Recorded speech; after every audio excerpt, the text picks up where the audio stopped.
Hello guys, అందరూ ఎలా ఉన్నారు? ఈ సమ్మర్లో ఈ హీట్కి అందరూ అయితే జాగ్రత్తగా ఉండండి. ముఖ్యంగా పెద్దవాళ్ళు అయితే ఇంకా జాగ్రత్తగా ఉండండి. ఎండ సమయంలో బయటకు వెళ్ళకుండా చూసుకోండి.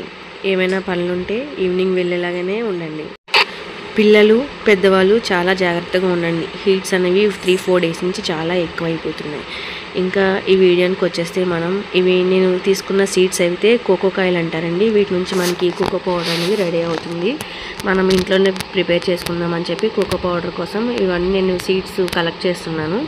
ఇవి ఒక 5-6 కాయలు అయితే తీసుకుని ఇవి హాఫ్గా కట్ చేసుకుని ఇలా సీడ్స్ అన్నీ తీసేసుకుంటున్నాను. సీడ్స్ తీసుకున్న తర్వాత ఇవన్నీ శుభ్రంగా వాష్ చేసేసుకుని మనము సన్లైట్లో పెట్టేద్దామండి. పూర్తిగా సన్లైట్ పెట్టేసి మనకి సౌండ్ వచ్చేంత వరకు పూర్తిగా డ్రై అయిపోయేంత వరకు మనం ఎండబెట్టేసుకోవాలి. అవన్నీ నేను నెక్స్ట్ వీడియోలో అయితే షేర్ చేస్తాను.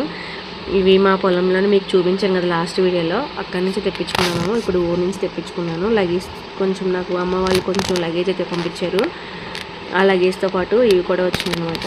ఎవరికైనా మీకు ఈ కాయలు దొరికితే కనుక మీరు కూడా తప్పకుండా తెచ్చుకుని మీరు కూడా ఇంట్లో ప్రిపేర్ చేసుకోవచ్చు కోకో పౌడర్ అనేది. దీని నుంచి మనం biscuits, ice creams, kulfis, chocolate ఫ్లేవర్తో పిల్లలకి ఈ సమ్మర్లో స్నాక్స్గా ఏమైనా చేస్తే వాళ్ళు హ్యాపీగా ఫీల్ అవుతారు కదా, కూల్గా ఇవ్వచ్చు. Thank you. Please subscribe.